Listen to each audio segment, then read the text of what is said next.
Hello student, welcome in biology video tutorial. We are learning topic number 4, that is kingdom Animalia. In this topic, the phylum Chordata, we have already studied the subphylum Urochordata, subphylum Cephalochordata, and now we are going to study the subphylum Vertebrata. In subphylum Vertebrata, we have already completed division Agnathostomata, in which only one class was there, that was Cyclostomata. After that, we have also studied in division Gnathostomata. Gnathostomata means what? They have presence of jaws, म्हणजे त्यांना तोंडामध्ये जबडा आहे, अशा प्राण्यांना ग्नॅथोस्टोमॅटा यामध्ये include केलेलं आहे. In Gnathostomata there were two super class. First was species, which we have completed just now. In that species, both the classes we have completed, and that were Chondrichthyes as well as Osteichthyes. Now today we are going to learn the new topic or new class, that is from the superclass Tetrapoda. Superclass Tetrapoda. In Tetrapoda, tetra means 4. Tetra means 4, and podia means legs. All the animals which have 4 legs or 4 limbs, असे प्राणी की ज्यांना 4 पाय आहेत, लोकोमोशनसाठी 4 organs असणारे, म्हणजेच 2 जोडींमध्ये हे organ असतात, अशा प्राण्यांना या सुपर क्लासमध्ये इन्क्लूड केलेलं आहे. In this super class there are 4 classes. First is amphibia, then reptilia, then aves, and last one, that is mammalia. Today we are going to learn in detail about the amphibia. So amphibia, amphi means both. Amphi means both. The habit, in case of habit of this animal, यांची जर habit आपण बघितली तर हे animals जे आहेत हे दोन्ही प्रकारच्या हॅबिटॅटमध्ये राहणारे आहेत. म्हणजेच हे पाण्यामध्ये सुद्धा राहू शकतात, त्याचबरोबर ते जमिनीवरती सुद्धा राहू शकतात. They have both type of habitat, that is aquatic as well as terrestrial. So they are considered as amphi means both, and bios means life. बायासचा अर्थ काय? लाईफ. दोन्ही ठिकाणी हे लिव्हिंग ऑर्गॅनिझम प्रेझेंट असतात, म्हणून या क्लासचं नाव आहे ॲम्फिबिया. काही उदाहरणं आपण बघूया, and that examples are rana, that is frog, then toad, salamander, then limbless amphibian is also there,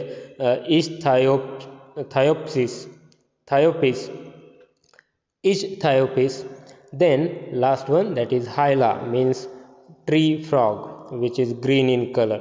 So all these are the examples of class amphibia.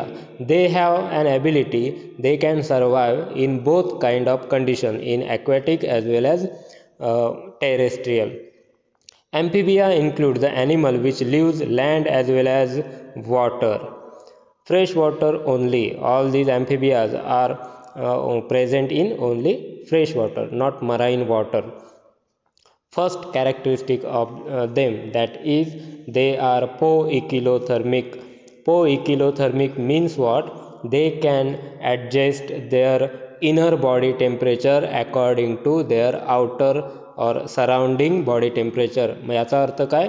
ते आपल्या शरीराच्या आतमधलं तापमान शरीराच्या बाहेर वातावरणामध्ये जेवढं तापमान आहे त्याच्याशी ॲडजस्ट करू शकतात. यालाच काय म्हणायचं? Poikilothermic. Body is differentiated into head and trunk only. यांची जी बॉडी असते ही फक्त हेड आणि ट्रंक यामध्येच डिफरन्शिएट आहे. समजा ही बॉडी आहे, मधला भाग, आणि हे 4 लिम्स आहेत. हा फर्स्ट लिम, दुसरा लिम त्या बाजूला आहे, हा हाइंड लिम. पुढचे जे लिम्स आहेत त्यांना 4 लिम असं म्हटलं जातं. ह्या जोडीला 4 लिम म्हणायचं, याला हाइंड लिम म्हणायचं. आणि ही जी बॉडी आहे मधली, ही बॉडी फक्त हेड आणि ट्रंकमध्येच डिवाइड झालेली आहे. Neck is absent. यांना मान आहे का? नाही. Neck and tail is usually absent. याला टेलसुद्धा नाही. फक्त सॅलेमेंडरमध्ये किंवा काही लिमलेस ॲनिमल्स आहेत त्यांच्यामध्ये आपल्याला टेल दिसते, पण ते रेअर केस आहेत. Generally neck and tail is absent. Many adult with few exceptions. काही एक्सेप्शन सोडले तर यामध्ये नेक आणि टेल आढळत नाहीत. 2 pairs of limbs arise from pectoral and pelvic girdle respectively. These helps in locomotion. Here it is a skeleton of a frog. इथे आपल्याला एका फ्रॉगचं स्केलेटन दाखवलेलं आहे. या स्केलेटनमध्ये आपण बघू शकतो this is its body and from that body at the frontal region म्हणजे पुढच्या बाजूला ही जी जोडी आहे ती जिथे अटॅच आहे त्याला पेक्टोरल गर्डल असं म्हणतात. हा जो जिथे अटॅचमेंट आहे ह्या लिम्बचं फोर लिम्बचं अटॅचमेंट जिथे असतं त्याला पेक्टोरल गर्डल असं म्हणायचं. आणि हाइंड म्हणजे पाठीमागचे, हे जे पाठीमागचे लिम्स आहेत they are attach at the pelvic girdle. So girdles are present. हे जिथे अटॅच असतात त्या ठिकाणी गर्डल्स असतात. म्हणजे जॉईंट हा एक जॉईंटचा टाईप आहे, तिथे गर्डल्स असतात. आणि पुढचा जो गर्डल आहे त्याला पेक्टोरल गर्डल आणि मागचा गर्डल आहे त्याला पेल्विक गर्डल असं म्हटलं जातं. आणि ह्या लिम्बचा उपयोग नेहमी लोकोमोशनसाठी होत असतो. So 1 2 3 4 these are tetrapoda. 4 limbs are there. Skin is moist glandular with mucus gland. यांची स्किन जर आपण बघितली तर ही नेहमी ओलसर दिसते, मॉइस्ट दिसते. का मॉइस्ट दिसते? तर त्यांच्या सरफेसवरती काही म्युकस ग्लँड्स असतात and they always secrete mucus. बुळबुळीतपणा असलेला पदार्थ हे नेहमी सिक्रेट करत असतात, म्हणून ती स्किन नेहमीच मॉइस्ट असते. Exoskeleton is absent. यांच्या स्किन आहे, स्किनच्या वरती कोणत्याही टाईपचं एक्झोस्केलेटन बाहेरच्या बाजूला असणारं स्केलेटन नाही आहे. खवले किंवा स्केल्स, ज्याला इंग्लिशमध्ये स्केल्स म्हणतात, अशा गोष्टी, हेअर्स यासारख्या गोष्टी एक्झोस्केलेटन म्हणून यांच्यामध्ये नाहीत. They are absent. Nervous system is well developed. यांची नर्वस सिस्टीम जी असते ही चांगली डेव्हलप झालेली असते. त्या नर्वस सिस्टीमचे काही 2 अवयव इथे आपण बघूया. First is I and second is year. I has a आयलिड. यामध्ये आयलिड प्रेझेंट असतं. डोळ्यांची उघडझापसुद्धा ते करू शकतात. त्यानंतर टिम्पॅनम रिप्रेझेंट द इयर. इथे कान मात्र जो कानाचा ड्रम आपण ज्याला म्हणतो तो डायरेक्ट टिम्पॅनम इथे दिलेला आहे. आणि हा टिम्पॅनम जो आहे, this tympanum is responsible for detecting the sound from the एन्व्हायरमेंटमधील आवाज जो आहे तो इथे आपल्या त्या फ्रॉगला किंवा त्या ॲम्फिबियनला कळतो. आणि हा जो आहे टिम्पॅनम, हा tympanum is actually representing the ear. हा कानाचं जे फंक्शन आहे हे करणारा ऑर्गन आहे tympanum. Excretory product, digestive waste and gametes are release through common chamber called as cloaca. यामध्ये डायजेस्टिव्ह वेस्ट असतील किंवा एक्सक्रीटरी म्हणजे नको असलेले पदार्थ जे नायट्रोजनस वेस्ट आहे ते एक्सक्रीटरी मटेरियल, त्याचबरोबर गॅमेट्ससुद्धा हे एकाच मार्गाने बाहेर टाकले जातात आणि त्या मार्गाला क्लॉका असं म्हटलं जातं. Circulatory system is close type. Heart is 3 chambered and ventral in position. यांचं हार्ट जे असतं हे फक्त त्यांच्यामध्ये 1 2 3 हे 3च चेंबर त्या हार्टमध्ये असतात. आणि याचं सर्क्युलेशन कसं चालतं तर क्लोज टाईप. म्हणजेच काय तर यांचं ब्लड जे आहे हे आर्टरीज अँड व्हेन्समधूनच ट्रॅव्हल करतात, म्हणून त्याला क्लोज सर्क्युलेटरी सिस्टीम असं म्हटलं जातं. आता ही सिस्टीम थोडक्यात आपण बघूया.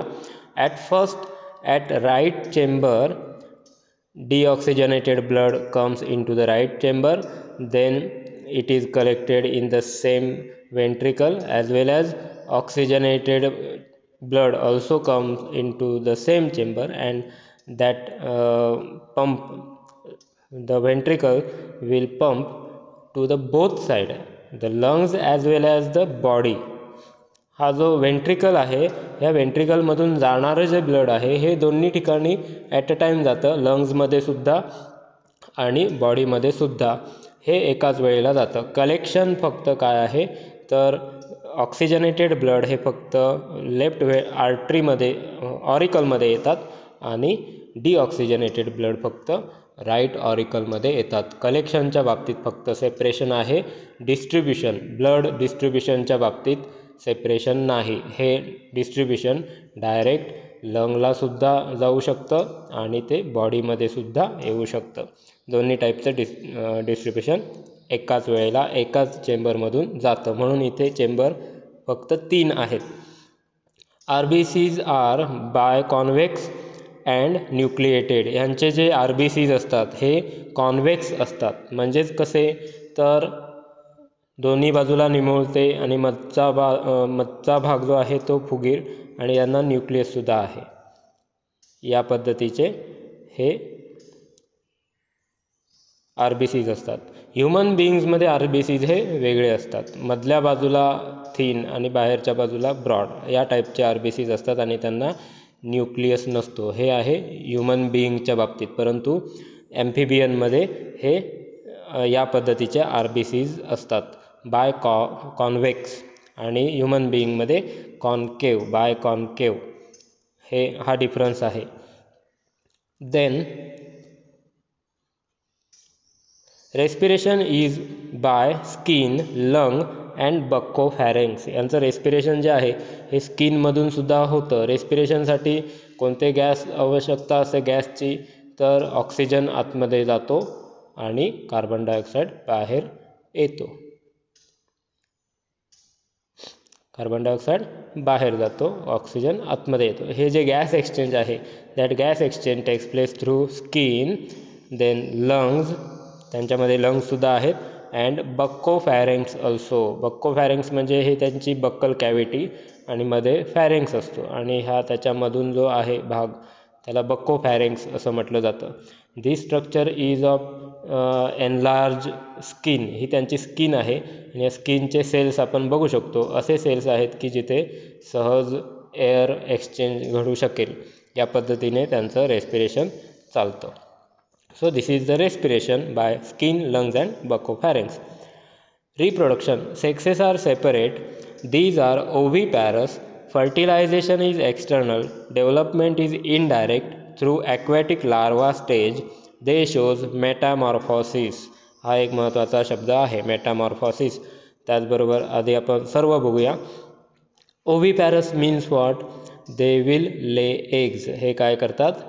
एग्ज ले करतात. आणि ह्या एग्ज ले केलेले आहेत ह्यांचं फर्टिलायझेशनसुद्धा एक्सटर्नल होतं. म्हणजेच मेल गॅमेट्स हे नंतरच बाहेर जिथे एग्ज ले केलेले आहेत तिथे हे मेल गॅमेट्स पोचतात आणि तिथे फर्टिलायझेशन होतं. म्हणजेच फर्टिलायझेशन हे काय आहे? एक्सटर्नल आहे.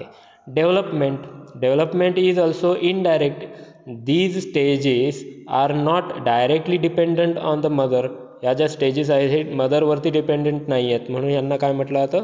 Development is indirect through aquatic larva. These are aquatic larva.